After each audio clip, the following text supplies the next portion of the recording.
At 1:20 p.m. on March 23, 2005, a massive explosion and fire erupted at the BP refinery in Texas City, Texas.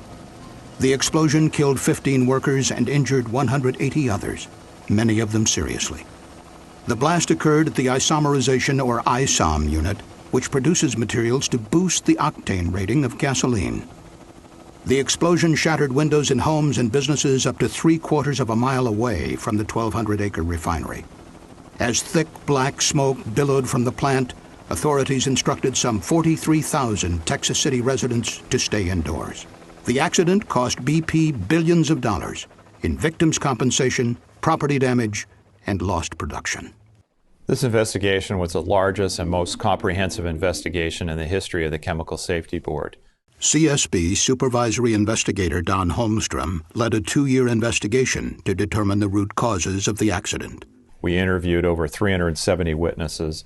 We looked at thousands of documents, literally millions of pages of documents, and we examined the plant, inspected over 40 pieces of instrumentation and equipment. The investigation team examined a wide range of safety systems, practices, and standards, and looked at human factors such as fatigue and communication between operators. The board's report was released at a public meeting in Texas City on March 20, 2007. Then CSB Chairman Carolyn Merritt presided. Many of you here tonight had family members or co-workers who were victims of this explosion. To all of you, I express my deepest condolences and sincere wishes that society never allows another accident like this to occur. The tragedy at BP was the worst industrial accident in the United States in nearly 15 years. The CSB concluded that it was the result of organizational and safety deficiencies at all levels of the company. As a former CSB chairperson, Carolyn Merritt stated, the problems that existed at BP Texas City were neither momentary nor superficial. They ran deep through that operation of a risk denial and a risk blindness that was not being addressed anywhere in the organization. Here's what the CSB discovered about the sequence of events that led up to one of the worst industrial accidents in U.S. history. The following CSB computer animation depicts the sequence of events over an 11-hour period leading to the explosion at the BP Texas City refinery on March 23, 2005. Several units at the Texas City refinery had been shut down for lengthy maintenance projects, which required nearly 1,000 contractors to be on site along with BP employees. BP had positioned a number of portable trailers close to process units for the use of contractors and other maintenance workers. Over a period of months, BP had located 10 trailers for workers servicing the ultra-cracker unit, including a double-wide wood-frame trailer that contained 11 offices and was regularly used for meetings. Though these trailers were located near the isomerization unit, the occupants were not warned the ISOM unit was about to start up, a potentially hazardous operation. At 2:15 a.m. on March 23rd, overnight operators began introducing flammable liquid hydrocarbons, known as raffinate, into a 170-foot-tall raffinate splitter tower used to distill and separate gasoline components. Near the base of the tower, there was a single instrument that measured how much liquid was inside. It transmitted this information to a central control room located away from the ISOM unit. But this level indicator was not designed to measure liquid above the 9-foot mark. During normal operation, the tower was only supposed to contain about 6.5 feet of liquid. But during startups, operators routinely deviated from written procedures and filled the tower above the 9-foot mark, concerned that if the liquid level fluctuated too low, it would cause costly damage to the furnace. At 3:09 a.m., as the liquid neared the 8-foot mark, a high-level alarm activated and sounded in the control room. But a second high-level alarm, slightly further up the tower, failed to go off. By 3:30 a.m., the level indicator showed that liquid had filled the bottom 9 feet of the tower, and the feed was stopped. The CSB later estimated that the liquid was in fact at a height of 13 feet. But operators could not know the actual level because the indicator only measured up to 9 feet. The lead operator had been overseeing the startup from a satellite control room within the ISOM unit. At 5 a.m., he briefly updated the night board operator in the central control room about the startup activities. The lead operator then left the refinery early, an hour before the end of the shift. A new board operator arrived in the control room around 6 a.m. to start his 30th day in a row working a 12-hour shift. He spoke briefly with the departing night shift operator and then read the logbook to prepare for the startup. But the logbook did not clearly indicate how much liquid was already in the tower and equipment, and it left no instructions on routing of the liquid feed and products when the startup resumed. Instead, the control board operator only found a one-line logbook entry that said, ISOM brought in some RAF to unit to pack RAF with. At 7:15 a.m., the day shift supervisor arrived. Because he was more than an hour late, he received no formal briefing from personnel on the night shift about conditions in the ISOM unit. At 9:51 a.m., operators resumed the startup. They began recirculating the liquid feed and adding more liquid to the already overfilled tower. As new feed was added, startup procedures called for regulating the liquid level in the tower using the automatic level control valve. But the board operator and others had received conflicting instructions on routing the product. As a result, this critical valve was left closed for several hours, blocking the flow of liquid from the tower. A few minutes later, operators lit burners on the furnace to begin heating up the feed, part of the normal startup process. While the startup was underway, the day supervisor left the refinery on short notice just before 11 a.m. to attend to a family medical emergency. Contrary to BP's own procedures, no experienced supervisor was assigned to replace him. This left a single control board operator, now without a qualified supervisor, to run 3 refinery units, including the ISOM unit, which needed close attention. The refinery had eliminated a second board operator position following corporate budget cuts in 1999 after BP acquired Amoco. As the startup continued, the tower steadily filled with liquid, reaching a height of 98 feet shortly before noon, more than 15 times the normal level. But the improperly calibrated level indicator told operators in the control room that the liquid was at 8.4 feet and gradually falling. Furthermore, the control panel was not configured to clearly warn operators of the growing danger. It did not display flows into and out of the tower on the same screen, nor did it calculate the total liquid in the tower. Meanwhile, the maintenance contractors, who were not involved in the operation of the ISOM unit, left their work trailers to attend a company lunch, celebrating a month without a lost time injury. At 12:41 p.m., an alarm activated as the rising liquid compressed the gases remaining in the top of the tower. Unable to understand the source of the high pressure, operators opened a manual chain valve to vent gases to the unit's emergency relief system, a 1950s-era blowdown drum that vented vapor directly into the atmosphere. Operators also turned off 2 burners in the furnace to lower the temperature inside the tower, believing this would reduce the pressure. Nobody knew the tower was dangerously full. None of the operators knew of the catastrophe unfolding in the ISOM unit. As flammable hydrocarbons overfilled the blowdown drum, operators nearby saw a geyser of liquid and vapor erupt from the top of the stack. The equivalent of nearly a tanker truck full of hot gasoline fell to the ground and began forming a huge flammable vapor cloud. This scene, based on CSB computer modeling, shows how the vapor cloud expanded in just 90 seconds, engulfing the unit and the nearby trailers full of workers. About 25 feet from the base of the blowdown drum, 2 workers were parked in a pickup truck with the engine idling.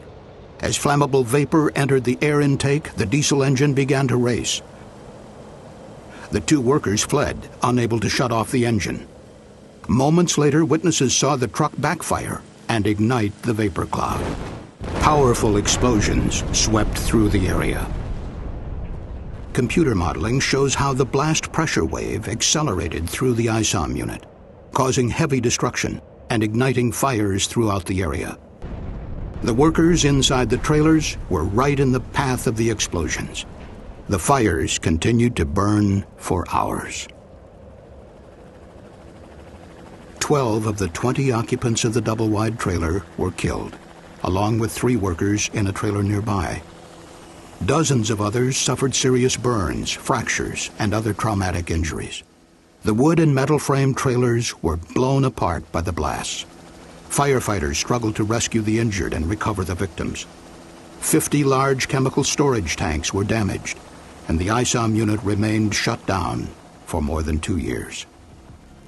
In this insider-exclusive network TV special, Justice in America, BP's Texas City disaster, our news team meets with Brent Coon, founder and CEO of the Brent Coon Associates law firm, his co-counsel, Eric Newell, who both led the litigation against BP that killed 15 contract workers and injured hundreds more. We also meet with Don Holstrom, the former lead U.S. Chemical Safety and Hazard Board investigator, and T.J. Alds, the award-winning news journalist who covered the entire story. BP's compensation bill for the explosion at its Texas City refinery in 2005 was in excess of $2 billion. The Honorable Texas District Judge Susan Criss presided over the trial and the 4,000-plus legal claims arising from the BP refinery disaster in Texas City, Texas. Investigations into that disaster revealed a culture of complacency towards worker safety at that refinery, which contributed to the disaster. Worker fatigue resulting from excessive overtime hours was another problem cited. Here's Brent Coon, the founder of Brent Coon Associates, who gives us an inside view of this entire case. My name is Brent Coon. I'm a trial lawyer. I was lead counsel in the BP Texas City oil explosion. This case is over now. What we did learn from 3 years of very aggressive discovery in the case was that BP had a culture of safety management practices that left their employees at grave risk to being injured on the job. What I learned in this case was that here you had one of the largest corporations in the world, one of the oldest companies in the world. BP had existed since the late 1800s. A very sophisticated company with over 100,000 employees, generated $500 billion of annual revenue. And yet here they were running their refinery system in such a backwards manner, in such a antiquated manner, where they're running old equipment, running it into the ground, completely, I wouldn't say they were oblivious, but completely apathetic to the safety risks that were all around the workforce. You know, we were very lucky in this case that early on, one judge was assigned the responsibility to handle all of the issues associated to the explosion. Her name was Judge Susan Criss. She sat on, I believe it's 212th Judicial District Bench. She was very savvy. She had been with the prosecutor's office for a number of years, trying very high-profile cases, which I think tempered her and prepared her for a case that had international ramifications.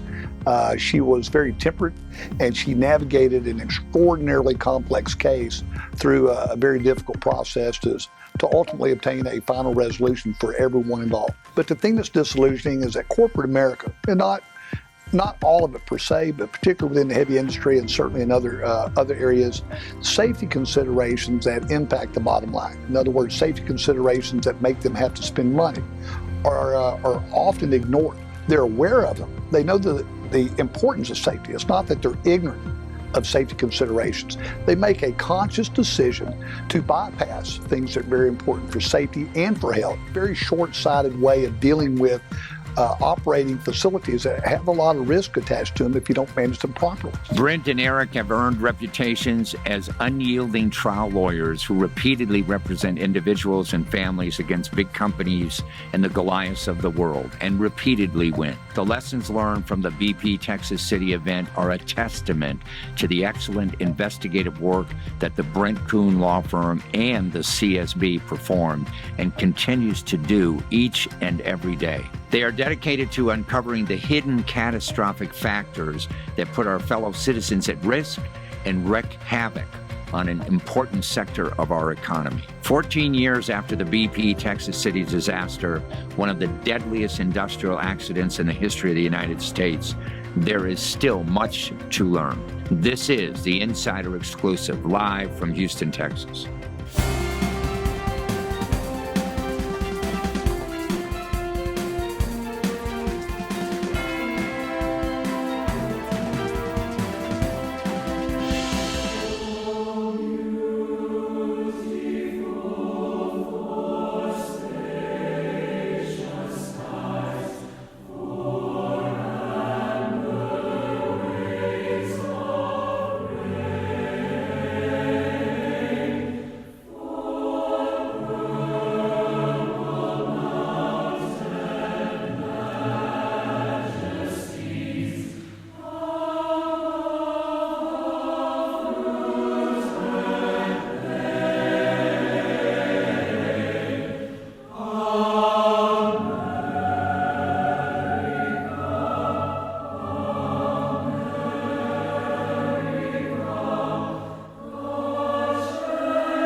It is my great pleasure to introduce Brent Coon and Eric Newell to the show. Welcome to the show, guys. All right, thanks. Tell our audience a little bit about your firm. What's your firm do? What do you specialize in? You know, we specialize in representing interests of persons and businesses that have been wronged. So it can be a plane crash. We represent the victims. It can be a refinery explosion. We represent the victims or their family members. It can be a business that's been tortiously interfered with by another company. All of it on the plaintiff side. That's what we do. And when we talk about the plaintiff side, usually that's the little guy's side. It is a little guy side. And again, some of our businesses with small companies and stuff, but they're still the little guys even in the business world. But yeah, we represent the little guys. You know, you could have been a lawyer for DuPont. You could have been a lawyer for British Petroleum, but you chose not to. Why? I don't like them. But why you don't like major corporations? I really don't like the attitude of major corporations because I think that many of them, particularly in the heavy industry areas, there's a disrespect to the workforce. I grew up on the workforce side of it. I was a blue-collar worker before I went to college and law school. Everyone in my family was. Most of my friends still are. And I understand how that industry operates, and they're bottom-line profit-driven. And they do so with so much impunity that they sacrifice safety and health issues in the workforce that results in people dying and getting hurt when they shouldn't have, which is unfortunately how we now make our living. What about you, Eric? You're on the plaintiff side. I'm on the plaintiff side. Just like Brent, I grew up blue collar. Both my grandfathers worked in the oil industry, and my grandfather's missing a finger because of that. And so you see that these workers come in, they try to provide for their families, and they work in dangerous environments, and they really shouldn't have to. It's unfortunate that they do, and when they do get hurt, we do our best to help them. Right. Today we're here talking about the British Petroleum Texas City explosion. Yes, sir. Tell our audience a little bit about the facts of the case. What happened? You know, the facts, we can spend all day. We don't have that much time, but it's egregious. Long story short, BP Texas City was one of the largest refineries in the country, maybe in the world. They had 30 operating units there. They encompassed over 1,000 acres of refining pipes, heat exchangers, all the other things you see at a refinery.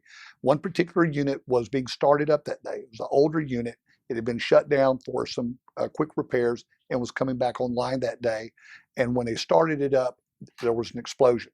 The explosion occurred for about 10 different reasons. Because that unit was old, they didn't have a recirculation system. Because it was old, a lot of the things weren't working right. Because it was old, the alarm systems that would have alerted people and given them time to get away were non-functioning. Because it was an old system, they were not required to have a safety flare, which units are now required to have. So basically, being an old grandfathered unit that didn't have to comply with new standards, a lot of things were wrong with it. And the culmination of all those things being in such poor condition resulted in a tragedy that killed 15 people. And it injured hundreds more. Hundreds more, many hundreds. I mean, some of these people were seriously injured. Yeah, burns, broken bones, all sorts of major injuries. You know, did you find when you were litigating this case, did you find that BP had some sort of safety manual? Oh yeah, Which required them to inspect, you know, some of the you know, the mechanical devices they had, sure. and did they have records of checking this stuff or what? A big part of what we did in that litigation is to piece together what happened. And one of my key roles was to put together what really happened out of about 7 million pages of documents that they handed us. You know, me and teams of lawyers went through them, and you start to piece together all of the things that they missed. There were so many of their own requirements that they didn't really follow. Maybe they paid lip service. They filled out the form, but they didn't really look at the dangers. And that's when we get into what we call process safety. And they were more interested in making sure people wore hard hats and Nomex, which is important, but it's not as important as making sure your plant doesn't blow up. And ultimately, they failed to look at the important things, in part because they're the expensive things. And that's ultimately why the plant blew up and killed 15 people and injured hundreds of others. Yeah, you had mentioned in the documents you sent to us that there was this corporate risk versus reward, weighing what it would cost them, BP, in case someone was killed or injured, versus repairing and fixing and making the plant safer. What was that evidence that you found? You know, Steve, in every case, particularly this one, what you have on the decision-making side of a company, particularly these refineries, on where they spend their money, is what they call a risk assessment. What is the risk to the company if they don't fix something? And what is the cost of fixing it? And they compare them. So they actually quantify that risk. They say, okay, the risk of something bad happening could involve the cost of the repair to the unit and the expenses associated with rebuilding it, as well as killing people or injuring them, and how much it would cost them. What is that risk? They measure that, and they come up with a number. They say the chances are 1 in 10 or 1 in 50 or whatever. And then they say, well, how much it costs to fix it? And they look at that number, and they basically just do a plain simple math. Which one is cheaper, taking the risk or fixing the known problem? And if it's taking the risk, they consciously decide to take the risk, but it's not a risk they are taking. It's a risk they're taking for their employees. Those decision makers, And they don't know about it. Those decision makers and managers are not in that plant taking that risk of killing those people. They certainly don't tell those people that they've done a risk assessment on them and are taking that risk with other people's lives. And it's those people's lives that end up being lost. And management then has very little accountability other than having their insurance company write a check. Right. How does the jury, when you provide this evidence, how does the jury look at this? You know, it's shocking because almost everyone that we've dealt with, and we talked to these jurors when we, after the case is over, we also talked to a lot of people in practice of mock juries before we go to trial to get their feelings on these. The thing that we've seen is a consistent statement from these jurors at the end of these presentations is that very rarely do they believe that people that are working at these plants, the managers, they just find it hard to believe that they would make decisions to put profits over safety, that they would really look at it and say, it's going to be cheaper to take this chance. We may kill some people, but we'll take the chance. They just can't believe managers do that, but they do all the time. What changes have been implemented as a result of this huge disaster? I think one of the major changes in the industry, most of the people that were killed in the explosion were in a trailer sitting right next to the unit that exploded. And those trailers were just wooden trailers that basically disintegrated during this blast. And one major change has been the increased use of blast-resistant trailers in refineries. Yeah, we've been somewhat successful. Again, the companies have to do this voluntarily, but we've done a pretty good job by exposing publicly what happened here at such a high level. We were able to get most plants to voluntarily take all of their trailers and put them off-site, where the people working in them are not immediately adjacent to these zones of danger, and that when they are, as Eric mentioned, they put them in containment buildings that are structurally have much more integrity and should be able to withstand a VC or a vapor cloud explosion. What was the final result of the case?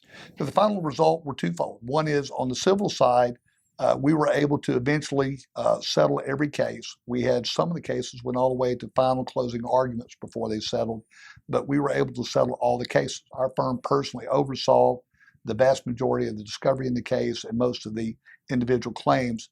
And we were able to see all of those steered safely to a final resolution. And on the criminal side, we worked directly with the DOJ in bringing criminal charges against BP, and we were able to get a plea agreement with BP for 15 counts of felony manslaughter. And they paid a $50 million fine? They paid a $50 million fine on that. They paid a number of other fines to OSHA for an exhaustive list of violation. They paid many millions of dollars for reparations to the families, and they were also, as a condition of governmental involvement, went back and put in $1 billion in infrastructural improvements to the facility. We have with us today the former lead investigator of the Chemical Safety Board, Don Holstrom, and we're going to bring him on right now. It is my great pleasure to introduce Don Holstrom to the show. Welcome to the show, Don. Thank you. Please tell our audience the role that you played in this investigation of this tremendous catastrophe. I was a lead investigator for the U.S. Chemical Safety Board's investigation of the accident. We deployed in March 24th, 2005. That was the next day. That was the next day. And we conducted an investigation over the next 2 years that not only looked at the immediate causes of the accident on the day of the incident, but the precursors, cultural issues, and even the role of the BP Board of Directors in London. But what sticks out in your mind about the way BP conducted their business and how this could have been prevented? Well, one of the things that surprised us when we first started investigating, because I think our view was that BP had good process safety practices in their various plants across the country, was the serious management system deficiencies that we saw throughout all aspects of the events that led to this incident, including mechanical integrity issues, cultural issues, things that needed to be fixed that weren't fixed, instruments that were not available, issues related to fatigue of the workers involved in the filling of the ISOM tower on the day of the incident, the placement of trailers that were too close to the incident, and a number of previous history of accidents and fatalities at this plant that were unaddressed by first Amoco and then BP. Let me ask you this question. How long were you with the CSB? I worked at the CSB for 17 years. So this was towards the middle of your career that you did this investigation? It was towards the early to middle part of my career. Have you seen a pattern of conduct of major corporations not following proper safety procedures because they're sacrificing the safety of the employees or contractors because they want to make more money? Well, we certainly saw budget pressures, failure to invest in the plant, and production pressures play a role in the Texas City incident. Subsequent to that, we've seen similar events at other plants across the country when we've performed these investigations. And I think that the Texas City report and what came out of Texas City certainly helps identify cultural issues, like failure of leadership in safety culture to provide sufficient funding and resources to ensure major accident prevention systems are effective, is something that came out of that incident that we think is very important. Does the CSB, besides investigating disasters, do they have the power to make changes in the way a company operates? No, it doesn't. It's similar to the National Transportation Safety Board in the sense that the CSB investigates, does a scientific investigation, but it does more than that. It issues recommendations and follows up on those recommendations until completion to make sure that those actions are implemented, and uses its bully pulpit if a recommendation is not being responded to or was responded to inappropriately, and evaluates that through a vote of the board, which is on our website and made public and often publicized through press conferences and other means. Who's supposed to be the enforcement arm of the recommendations that you make? We have a recommendations program at the Chemical Safety Board, and one exists to follow up on those recommendations, and ultimately it's the responsibility of the board to vote on those recommendations, on their status, and follow up on them to make sure and advocate for them as part of their role. So, Brent, as a result of the recommendations, do you see a significant change in the petrochemical industry? I love Don, but the answer is no. Particularly the last several years, these investigative boards, and CSB does the best job of any of them out there, but they can't make those companies behave if the companies choose not to. And unfortunately, politics has a lot to play with it. You see the gutting of a number of the EPA and other key important safety and health agencies out there based on the politics in the landscape. Is it a pro-business regime at the White House or a pro-worker? That's the bottom line with the politics that come into it. And so I think the CSB means very well. I think, as Don intimated, the best thing they do is, one, they point out very transparently what the company did wrong. What the company does with that information is something that we can't control. But at the end of the day, they're pretty effective at shaming them. It's called, I guess we use bully pulpit, but basically and that was our importance in getting documents out. The only thing that you can do with these companies is publicly embarrass them, because at the end of the day, their concern as a bottom line is that if we're getting truly effectively publicly shamed, it's hurting our brand. And we have to change some of our ways so that the public doesn't turn away from our brand and our product.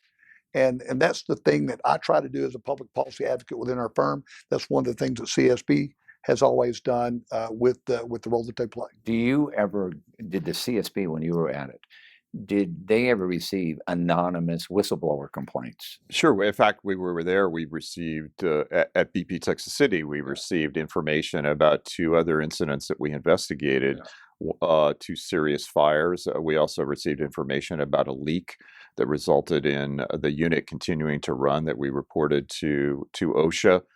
But in addition, to respond to points that Brent made that I think are accurate, I would add to that real fundamental change in preventing major accidents, we really have seen historically as what we call a tripartite approach. In other words, it takes not only companies, but it takes regulators and workers all to have an important role and be empowered to prevent accidents from happening. And one important thing that came out of Texas City was not only changes to industry standards, for example, trailer sighting, and some of those standards are voluntary, but it also, over time, has led to some advances in regulatory attention as well. At Texas City, it was the first time that the EPA had actually enforced the substantive provisions of their risk management program. OSHA implemented a special emphasis program for oil refineries in the wake of Texas City, and the CSB made recommendations for increased regulatory oversight. And eventually, from the things we learned in Texas City, we made recommendations in another incident where 15,000 people went to the hospital due to a fire at the Chevron Richmond refinery in California. And California, from CSB recommendations, greatly strengthened their process safety and environmental regulations for oil refineries, and really have set a new standard for regulations in the U.S. None of that would have happened if the CSB hadn't focused on those similar issues in the BP Texas City case. So there's a evolution that's occurring where regulatory changes are occurring as a result of, in part, of CSB activity, but that story is not over with. We see some of the regulations being revised in the Trump administration, where RMP regulations are being gutted, and we hope that states like Washington will also follow the example of California. Yeah, that was my point, is that within the industry, there's an acute level of what I would call recidivism, that you say, okay, trailer sighting near a unit's bad. Well, they already knew it's bad. But when a unit blows up and a bunch of people are killed in a trailer, the immediate reaction, if there's a lot of attention drawn to it, which we were able to do, CSB was able to do, is that we better get rid of the trailers. We save money using these trailers. We save money putting them right by the unit, but it looks really bad to do that. And we get a lot of pushback from the employees because now they're aware. And say, I'm not getting in that trailer right next to the unit. So that level of pushback gets them out for a while. Now, 10 years down the road, do they start rolling back in? Do people start forgetting about the reason they took them out in the first place? Does a new manager start coming in and who wasn't here then and say, why don't we put these trailers right here by the unit because we'll save money because the guys are working right by it and we don't have that lost time. Why don't we buy the cheap trailers instead of the expensive ones? And so those old cheap habits keep coming back in. And that's why it's important for public policy law firms like mine, CSB, and advocates there to constantly stay vigilant and on every single one of these make as much noise as we can, because otherwise the successes that we do have erode. One last question. Is the CSB or any other regulatory agency allowed to make unannounced inspections? The CSB responds to incidents, and it also can conduct hazard investigations. So in the course of a hazard investigation, the CSB would not conduct necessarily an unannounced inspection, but it has the authority to investigate hazards even prior to an incident occurring or an identified issue, or request information from a company to further a study. The dust explosion at Imperial Sugar led to recommendations to OSHA to promulgate regulations related to prevent dust explosions. But that also led to a dust study. There were a number of reactive chemical incidents that have occurred across the country. The CSB did an investigation there and made recommendations. These studies can lead to some fundamental change, and they allow the Chemical Safety Board to broadly examine practices across industry if it identifies a significant problem. I want to thank you very much for being on the show. Yeah, thank you. Great job with that animation, by the way. And a great investigation. You too. Yeah, fantastic. I understand we have TJ Olds, who was the main editor at the Galveston News, who covered this story from beginning to end. And he's ready to come on the show. So let's bring him on. It is my great pleasure to introduce TJ Olds. Welcome to the show. Thank you. Appreciate it. TJ, you covered this case from start to finish. It's in the news. People can go look it up, find out what happened. But what did you find out, the real dirt on this case?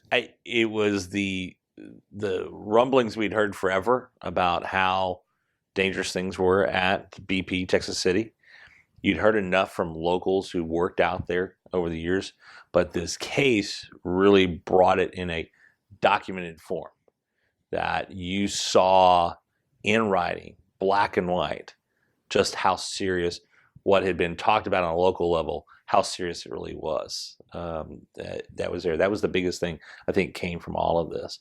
And that's why I think it's commendable to what Eva and Brent did, and making sure on the settlement that document after document was released so that the public could see what had been going on in their own backyard for so long. It's kind of like what's going on in Washington, D.C. right now, where you had all of those hearings in confidential, secret hearings, and then the Republicans wanted them to be released publicly, and now they don't want them to be released. But yeah, that was a very important factor, and it's rare in litigation of this nature, and that is that the conditions of the settlements that were driven in the case was that all the documents that we had obtained in the litigation became public.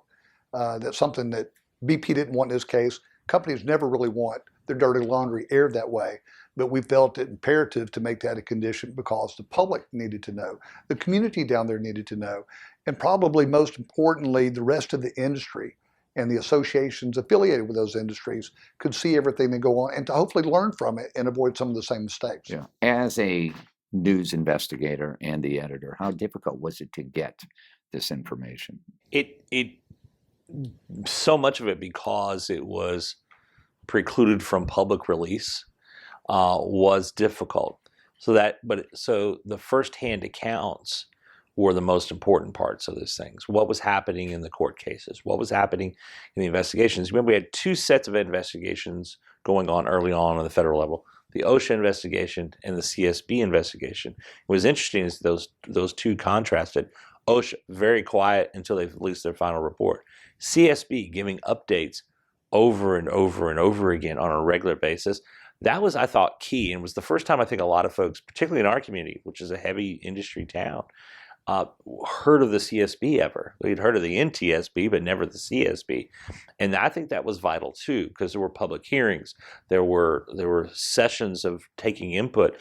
It forced the company as well to come more forward than it normally would have as well, beyond the whole glad handing, hey, we care about your community, we really want to do this. They had to actually be serious and talk, because people were challenging them. They would hear something from investigators, and then they would ask the company.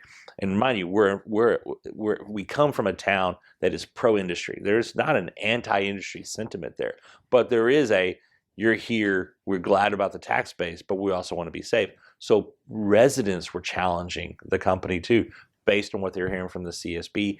And then as the court cases, even though a lot of them were getting settled, but you were hearing more and more coming out from that as we approached that trial, I should say, that you were hearing more information come out that the public was getting. And so that was a big part of it as well. Do you remember any particular interview or part of the story that really sticks out in your mind? It comes from Linda Hunnings, whose husband was killed. And in talking with her, that reinforced some stuff that Brent and I had talked about over some time, but of her husband would come home and say, I don't know why that they have us over in this trailer right next to this other unit that's being worked on. Now, it would seem like a simple thing, but he was even, I don't like to use the term predicting, but he was predicting something bad could happen at the time. And so it was that type of thing. And when that was revealed, and it's an offhanded remark, but when you fast forward what you know after everything happens, I think that was telling, that the evidence was there already that there was something dangerous happening. That in talking with Eva Rowe, talking with her parents, they would have same anecdotal little comments here or there about operations, but nothing was coming of it, because no one was really complaining. The culture wasn't there to complain. The culture wasn't there to report what people thought could be dangerous. The system was always reactive versus proactive. And that also was something that came out. So that interview opened it up to others, where that's why I started asking that question. What did you see before this happened that told you there was something that could be dangerous here? I've seen I did a case in Reno. Somebody was injured in a casino. Now, the casinos are the big employers in Reno, Nevada. Sure. And what the employers often say to the employees, if you're called in a jury, just remember, if you give they say this, if you give a large verdict to something, that might be coming out of your pay. When you're bringing up Texas City, the big employer is petroleum industry down there, and the big employer was BP, right? Yeah. Did you ever hear anybody saying, well, if we give them a big verdict, we're going to lose our jobs or something like that? It always hangs over in the community. This case, a little bit later on, there was a chemical release case in which they became, with this lawsuit now the company's just going to sell and move out of town, and we're all going to lose our jobs. That's always was kind of if you want to quote it, the defense of industry in that case.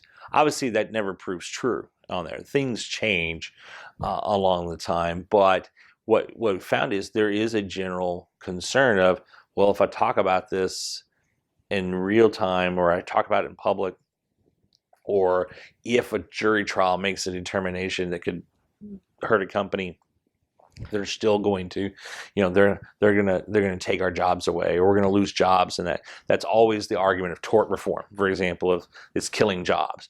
It's the same thing in this case, but you're hearing it because it is an industry town. There is no doubt about it. It's an industry town. The BP case, however, I think changed a lot of people's views in general public that, yeah, but we got 15 dead people. And hundreds more injured. Yeah, and everybody knew somebody who was either killed or injured. And The difference this time around was that type of close connection. Whereas past incidents have happened, there'd be pockets of it's one or two people, and it's always that's too many, but one or two people, and it would be an isolated number of people who knew that particular person or knew that family. This was a totally different case.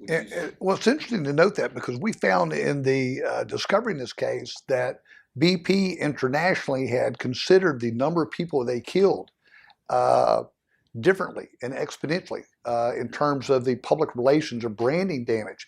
And we have their documents where if we kill one person 15 different times and therefore have 15 fatalities on our hands, the damage to that from a public relations standpoint was done with a mathematical $1 million or $5 million per person damage, just reputational brand naming damage, and they each added up. But if 15 died at once, it was an exponentially larger number than one at a time because of the attention that's drawn to 15 at one time. So it's actually something they recognize too internally as part of what would happen from a branding standpoint to the company, not just how much they would have to pay people. That usually doesn't change per claim, but how much exponentially larger it'd be if they killed a massive number at one time, which is what TJ is talking about. The community perception of them changed significantly because there had actually been more than 15 fatalities at that plant before this happened. And that fact that Brent's pointing out actually became public, and it really hit a lot of folks that it really struck them to their core of, wait, this company is valuing the PR value of a death and how much it would cost them in negative PR, and not looking at it as, what are we going to do to help whoever was hurt or injured or killed? And that had a big effect. One last question. I think you were given 7 million pages of documents. Oh, yes, sir. 7 million. How long does it take to go through? That's called a document dump. Yeah, document dump. And they're hoping you don't go through everything. Right. What were some of that was one of the smoking guns you found. How long did it take you to go through it? Here's how we got ahead of it. One is we had a number of people assigned to the review of the documents and put eyes on, downloaded all of them and looked at them, at least cursory look.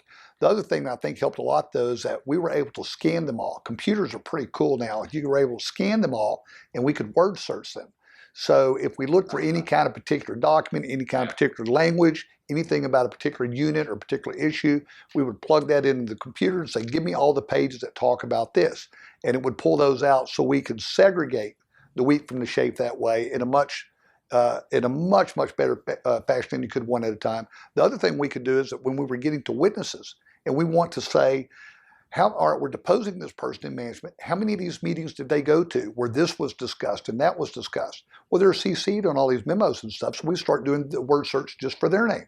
And it allows you to then segregate all those documents into what's really relevant for that time frame.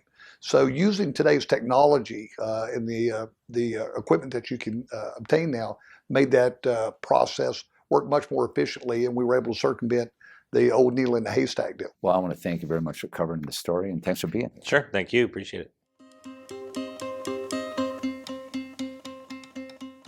What are employers required to do in the state of Texas to make their working conditions safe for their employees? Lately, it's become less and less what the employers actually have to do. Most employers are covered by workers' comp. In other words, you have workers' comp. I think we've talked about this before. You have workers' comp, you can't sue the company. You can't, if you work for the company and you get injured, you can't sue the company. Unless you're able to prove what? One is that you're killed. So you can't prove anything. Your family can come back in and prove it. They have to prove that the company acted in a grossly negligent, not just negligence, but almost a malicious intent. And that's getting back to that arbitrary word. What does that mean exactly, right? And that's when you bring in your experts, right? Right. But basically, there's a very high threshold to hold an employer accountable for injuring and killing their employees. As a result of this case, the BP case, what changes did you see in the industry? Two things. One, the bad thing is that we saw as a result of the interpretation of workers' comp law, most plant owners now have a blanket workers' comp agreement with all the contractors so that they're covered through the plant, and that immunizes them under workers' comp. So that's a negative that we've seen out of it. The better side of it is we've seen, at least for a period of time, and there's always an ebb and flow of what these companies do, but short term, They have generally been more responsive to at least getting trailers out of the facilities, being more aware of the astronomical cost that's associated to a major failure. At the end of the day, any monies they don't spend that they need to spend for repairs ends up costing them. I think you'd said before, pay the piper.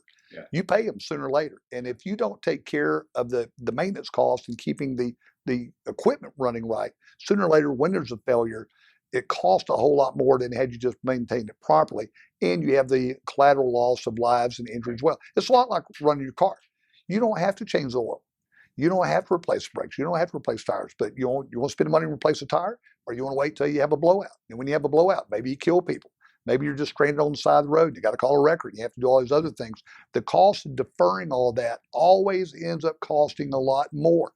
But these plants operate 1 year at a time, very short-sighted, looking only at that year's profits, not about the long-term consequences of their decision-making. Right. And that's what's wrong with the whole industry. And it doesn't really matter what the year is. If the price of oil is down, then it's too expensive to do the maintenance because they're not making any money. If the price of oil is way up, then it's too expensive to shut down because they could be making a whole bunch of money. It's always about the money. Not expensive to do the maintenance, but it is more expensive in the long run, and it hurts people. Always about the money. And safety and health are secondary to that driver. And that's why this continues to happen. You know, one last question. When you went into this case, you knew it was a big case. Oh, yeah. There were lives lost, hundreds of people injured. I think there were 4,000 lawsuits or something like that. It damaged properties off-site. It even blew windows out and stuff of people that lived in neighborhoods around the plant. Was there ever a time in the 3 years that you were involved with this case and you had to, this cost you a lot of money, you were focused on it? Oh, we did. We spent millions of dollars developing the case. Was there ever a point in time when you were worried that this might not end up being the kind of outcome that you got? Never for a minute. No. It's just a matter of proving it. It's just a matter when we get to the courthouse. Well, it was, I mean, but by the time we really got into it, it was there. And it just more and more and more evidence mounted against BP. You know, there was a lawyer in the trial that said no one saw this coming. And I just remember that moment because everyone on our side wrote that down because it was patently false. And we knew it was false, and we knew we could prove it 6 ways to Sunday. Yeah, but it took 3 years. Yeah. Well, good work. Congratulations. Thank you. Thanks for being on the show. Thanks for joining us. You can get more information about our guest and the issues at insiderexclusive.com.